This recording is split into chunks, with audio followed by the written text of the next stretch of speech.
हाँ जी, now that we have done this exercise on few examples, जिसमें आप लोगों ने ये भी देख लिया है कि फ़्लाइट का डिस्टेंस हमने निकाल के देखा। इससे पहले हम लोगों ने जो ट्रैवलिंग बताई थी, कहाँ पे गई वो, ये एग्जाम्पल रही, टूरिस्ट प्रॉब्लम रहा, कि आप कहाँ से कहाँ जा सकते हैं और आपने इसको कैसे रिज़ॉल्व करना था। हमने ऐसे रिज़ॉल्व करना था कि टूरिस्ट है, उसने जाना है और हमने उसे पाथ बना के देना था। इसी तरह से हमने फ़्लाइट विद डिस्टेंस वाला काम भी कर लिया। As I mentioned in the last class as and in this class as well कि ये काम बहुत आसान है जब आपके पास ना 5-6 नोड्स बन रहे हों या 5-6 पॉइंट्स हों जिन्हें आपने ट्रैवल करना हो, जिन तक आपने पहुंचना हो। लेकिन जब ये काम बढ़ के 500 पे चला जाता है या 700 पे चला जाता है, तो आप ट्रायल मेथड के थ्रू, जैसे ये किया हुआ है, इस तरह ट्रायल मेथड के थ्रू इसको नहीं कर सकते कि चलें शिकागो के बाद जो है ना एक दफ़ा न्यूयॉर्क लिख के देख देते हैं, एक दफ़ा वाशिंगटन लिख के देख लेते हैं, उसके बाद जो है ना एक दफ़ा जो है ना उसके बाद जो न्यूयॉर्क के बाद है अटलांटा जाके देख लेते हैं, एक दफ़ा न्यूयॉर्क जो है वो लास्ट में रखते हैं, उसके बाद सीधा शिकागो चले जाएंगे। ये हिट एंड ट्रायल मेथड्स थे जो कि आप यूज़ तो कर सकते हैं 5-6 चीज़ों के लिए, लेकिन जब 500 आपके पास पॉइंट्स होंगे ना, तब it will be very difficult to use that hit and trial method. इसके लिए जो है ना डिफरेंट एल्गोरिदम्स बनाए गए हैं। मैं पहले आप लोगों को यहाँ पे मेंशन कर दूँ कि एल्गोरिदम्स जो अभी तक बने हैं वो बहुत आगे जा चुके हैं उन एल्गोरिदम्स के मुकाबले में जो इस वक्त इस क्लास में हम लोग जो है डिस्कस करने लगे हैं। हम बेसिक 2 एल्गोरिदम्स पढ़े हैं जो आप लगा लें कि सब एल्गोरिदम्स के पायनियर हैं, ठीक है। सो हो सकता है आप लोगों को यूज़ करते करते कहीं ना कहीं ये फीलिंग आए कि इससे बेहतर तो हिट एंड ट्रायल मेथड था। क्यों? क्योंकि ज़्यादा से ज़्यादा हम 10 नोट्स तक चले जाएंगे, ज़्यादा से ज़्यादा हम 15 तक चले जाएंगे, तब भी आपके लिए ये कैलकुलेट करना कि हिट एंड ट्रायल मेथड में कितने आ जाएंगे, आपके पास जो है ना कितना अच्छा रिज़ल्ट आ जाएगा, वो अभी भी आप लोगों के लिए पॉसिबल होगा। लेकिन मैं तब की बात कर रही हूँ कि जब ये एल्गोरिदम्स इतनी बड़ी बड़ी चीज़ों को चलाने के लिए बन गए हुए हैं कि कि आप इस तरह से सोच नहीं सकते कि हम जो है ना चेक करके देखते हैं, इसके बाद इधर जाके देखते हैं ना, पहले इधर जाके देखते हैं, ठीक है। सो ग्रीडी एल्गोरिदम जो है वो हमारा पहला एल्गोरिदम है जो हम यूज़ करेंगे। ग्रीडी नाम से पता लग रहा है कि किसी किस्म का ग्रीड होगा, किसी किस्म का ऐसा डिसीजन होगा जिसके अंदर कहीं ना कहीं जो है ना वो आपको लालच नज़र आ रहा होगा। तो वो क्या है कि हम इससे जो है ना वो एक पाथ निकाल सकते हैं which is the best path. अच्छा, द बेस्ट पाथ का मतलब ये है कि मतलब एक अच्छा पाथ होगा, बेटर पाथ होगा, लेकिन इसका ये मतलब नहीं है द अल्टीमेट पाथ यही है कि आप इसको इसे यूज़ करना चाहिए, ठीक है।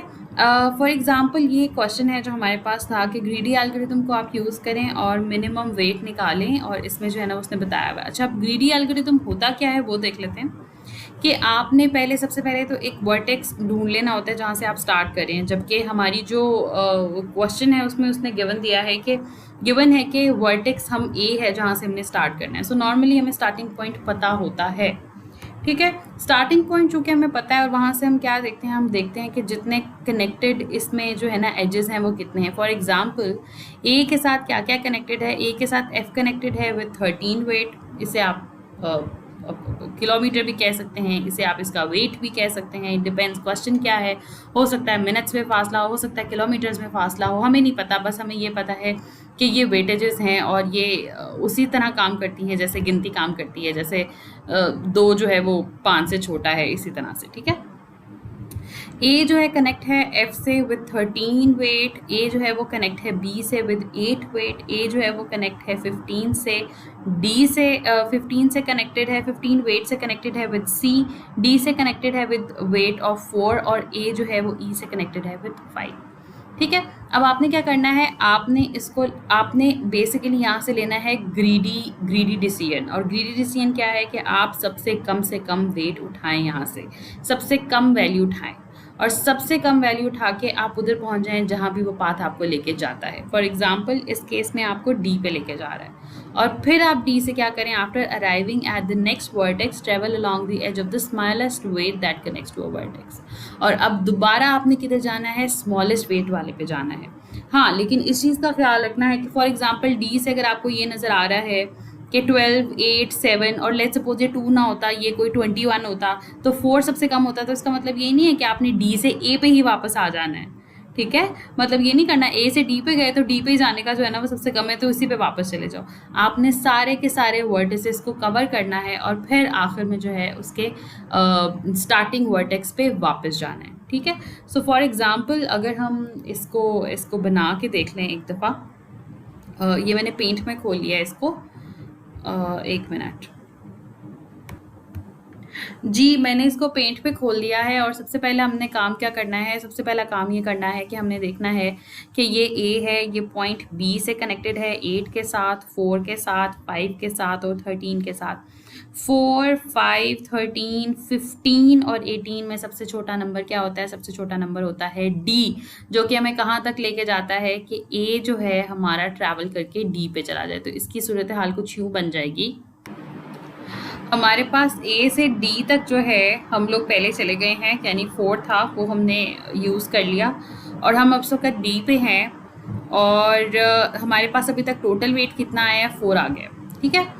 अब नेक्स्ट हम क्या करेंगे, नेक्स्ट हम डी पे हैं तो अब हम डी से देखेंगे कि हम कहाँ कहाँ जा सकते हैं। ऑफ कोर्स हम 4 पे वापस नहीं जा सकते, डी से ए पे वापस नहीं जा सकते, अदरवाइज़ हम बाकी सारी जगहों से ये ऐसे ही, जैसे आप कहें कि आपने घर से जाना था कुछ बांटने के लिए, तो आप साथ वाले घर गए और आपने वहाँ पे चीज़ दे दी और आप वापस घर आ गए, ये कह के कि सबसे पास यही था और इस घर से आगे मतलब आपका हमसाया घर जो था वो आपके सबसे ज़्यादा पास था और हमसाए घर से सबसे ज़्यादा पास जो है आपका अपना घर है, तो वापस आ जाए। ऑब्वियसली आपने सारा ट्रैवल तो करके वापस आना है ना।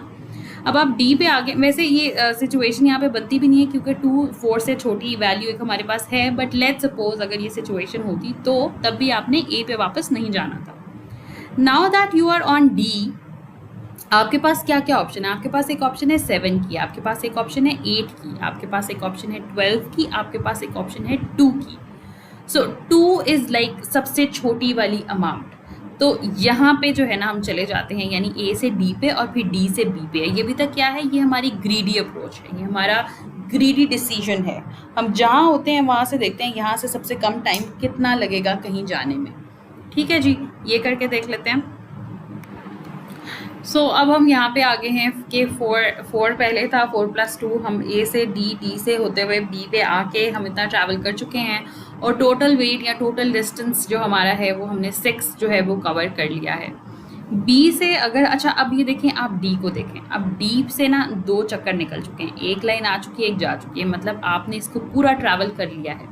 आप यहाँ से आके यहाँ से निकल भी चुके हैं, ठीक है?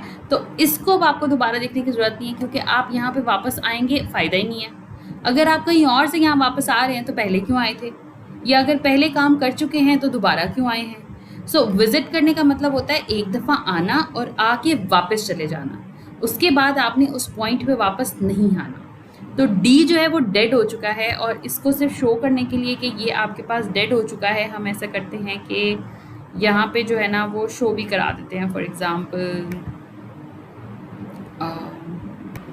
ऐसे जो हमारा पॉइंट डेड होता जाएगा हम उसे ऐसे ऐसे जो है ना वो दिखाते जाएंगे, मतलब उसके ऊपर लाइन लगाते जाएंगे, उस पर मार्क करते जाएंगे उसको। अब हम बी पे हैं और बी से हमने दोबारा क्या लेना है? बी से हमने दोबारा एक ग्रीडी डिसीजन लेना है। एक 6 है, एक 11 है, एक 5 है, एक 8 है। तो हम जो है किधर जाएंगे? 5 से एफ पे चले जाएंगे, ठीक है जी? अच्छा, बाय द वे अगर ये 5 ना होता, 15 होता और यहाँ पे 8 होता, तो फिर ऑब्वियसली आप 6 वाले पे जाते। बट लेट्स सपोज यहाँ पे 8 ना होता, यहाँ पे कोई और छोटी रकम होती, तो आपने बी से ए पे नहीं जाना था। इससे क्या होता? आप ए से निकले, डी पे गए, डी से बी पे गए, बी से ए पे वापस आ गए। ए पे अब आपने सबसे आखिर में वापस आना है, यानी वो वाला पॉइंट जिसे आप सबसे आखिर में विजिट करेंगे, आपने वहाँ से यहाँ वापस आना है, ठीक है जी? तो इसलिए अभी इस पॉइंट को तो देखें भी मत कि ए पे आने में कितना जो है ना वो आपको टाइम लग रहा है या कितना डिस्टेंस जो है वो लग रहा है, ठीक है? पीछे क्या बचा? 5 बचा, 6 बचा, 8 नहीं है हमारे पास ऑप्शन, तो एक 6 है, एक 5 है और एक 11 है। और हम डी पे भी ऑब्वियसली वापस नहीं जाएंगे, तो वो जो हमारे पास 2 वाली ऑप्शन थी वो भी नहीं है। So the best option is कि आप बी से एफ पे चले जाएं, ठीक है? तो ये जो है हम लोग यहाँ पे चले गए, बी से एफ पे चले गए और साथ ही साथ हमारा पाथ क्या बन गया, ए डी बी एफ 4 + 2 + 5 11 जो है हमारे पास टोटल इसका वेट बन गया। अब आप एफ पे हैं और बी को साथ ही हम क्या कर देते हैं, बी को हम ख़त्म कर देते हैं, ऐसे हम इसके ऊपर निशान लगा देते हैं, यानी कि बी इज़ ऑल्सो डेड। अब हमने इस पे वापस नहीं आना। Now that we are on F, तो एफ से हम देख लेते हैं कि what are the options. Options हैं जी हमारी कि या तो हम एफ से ए पे चले जाएं, नहीं जा सकते क्योंकि ए पे हमने लास्ट में जाना है।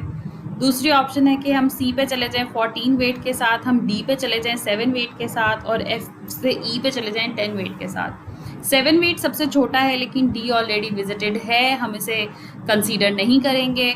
हमारे पास 7 के बाद जो सबसे स्मॉलेस्ट अमाउंट है वो 10 है, तो हम क्या करेंगे, एफ से ई पे चले जाएंगे।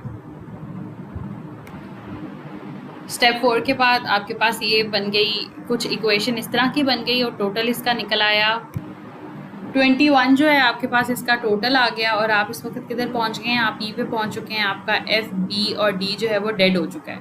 अच्छा, पीछे ई के लिए कुछ ज़्यादा देखने की ज़रूरत नहीं है क्योंकि उसकी काफ़ी सारी ऑप्शंस तो वैसे ही डेड हैं। जैसे डी वाली ऑप्शन डेड है, उसकी बी वाली ऑप्शन डेड है, एफ से वो अभी ट्रैवल करके आया है।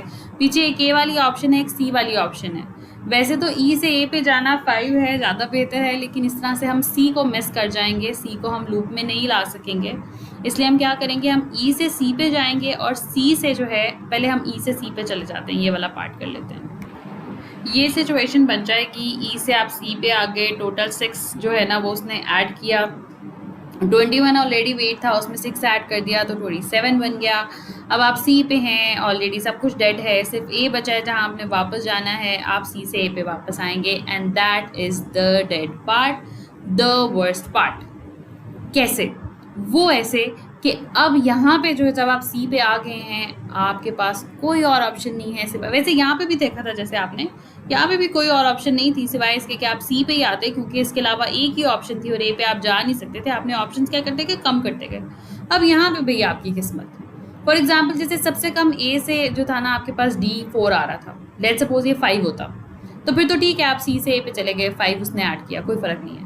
लेकिन यहाँ पे देखें वो कितना ऐड कर रहा है, वो सी से 15 पे वो सी से ए पे जाने में 15 ऐड कर रहा है। और अभी तक आप देखें जो हम सबसे बड़ी अमाउंट भी लेके गए हैं वो 10 है।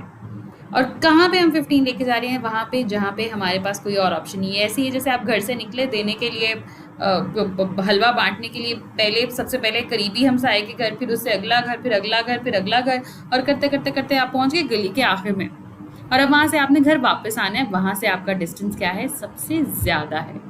And that is the problem with this algorithm, कि ये आपको आखिरी 1-2 जो आप डिसीजन लेते हैं ना, जैसे ई से सी पे जाने का डिसीजन आपने नहीं लिया, आपके पास कोई और ऑप्शन ही नहीं थी। सी से ए पे जाने का डिसीजन भी आपने नहीं लिया, आपके पास कोई और ऑप्शन नहीं थी। इधर आती है फिर किस्मत। किस्मत अच्छी हो, इसका कम होता डिस्टेंस तो ठीक था, कोई मसला नहीं, बिल्कुल very good. Greedy algorithm is giving you the best answer because वो सबसे छोटी छोटी वैल्यूज़ को ले रहा है हर पॉइंट के ऊपर। लेकिन अगर इधर ही 15 की जगह 35 आ जाए या 50 आ जाए, फिर भी आप कुछ नहीं कर सकते। इतने जो सोच समझ के आपने एक एक कदम रखा, उस सब ने आखिर में आके यहाँ पे हो सकता है आपके सारे के सारी मेहनत पे पानी भी फेर दे। ये मसला है ग्रीडी एल्गोरिदम के साथ। बट चूँकि हम ग्रीडी एल्गोरिदम सीख रहे हैं, जैसे मैंने आपको बताया ये बेसिक्स हैं, ये एल्गोरिदम अब बहुत आगे निकल चुके हैं। 4-5 बेसिक एल्गोरिदम्स हैं जिन्हें मिला के वो बहुत अच्छे अच्छे एल्गोरिदम्स बन गए हैं। जैसे कि आपकी इंटरनेट की स्पीड आपने देखा होगा बहुत अच्छी हो गई है, जो आपके बचपन की स्पीड होगी उसके मुकाबले में जो है ना ये चीज़ें बहुत अच्छी काम करने लग गई हैं, क्योंकि वो और भी बहुत सारे एल्गोरिदम्स इस्तेमाल करते हैं और ये बहुत ज़्यादा एडवांस हो चुके हैं। लेकिन हम उसकी बेसिक्स को समझ रहे हैं, ठीक है। लास्ट स्टेप ले लेते हैं, सी को ए से मिला के, सी भी डेड हो जाएगा, ए से भी चूँकि दो आपके पास जो है ना वो अब एजेस निकल रहे होंगे, तो ए भी डेड हो जाएगा और आपका साइकिल भी कंप्लीट हो जाएगा और आपका पूरा का पूरा एक ग्रीडी एल्गोरिदम का पाथ भी बन जाएगा। And this is going to be one of the best path. I am not saying कि this is the best path, लेकिन one of the best path, क्योंकि आपने बेस्ट डिसीजन लिया है हर पॉइंट पे जाके। अगर उसने कहीं धोखा भी दिया है तो एक आधे पॉइंट पे दिया है, अनलेस उसके अलावा जो है ये एक अच्छा एल्गोरिदम है, ठीक है। वही बात है, हो सकता है आप ये भी क्लेम कर लें कि हमारा हमने ऐसे ही निकाला है और तो वो तो इससे बेहतर आ गया, हमें क्या ज़रूरत है ग्रीडी एल्गोरिथम करने की। तो वो इसलिए क्योंकि इसमें टोटल नोड्स कितने हैं, 1 2 3 4 5 6, इसलिए उसे आगे पीछे करना, उनका हेर फेर करना इतना ज़्यादा मुश्किल नहीं था। लेकिन हम बात करें, जब हम पूरे वेब की बात करें, आपकी रिक्वेस्ट क्लाउड तक पहुंचना और क्लाउड से आपकी रिक्वेस्ट के वापस आने का, उसमें आप इस तरह के हिट एंड ट्रायल मेथड्स नहीं कर सकते। उसके लिए आपको एक बनाना पड़ेगा, एल्गोरिथम बनाना पड़ेगा।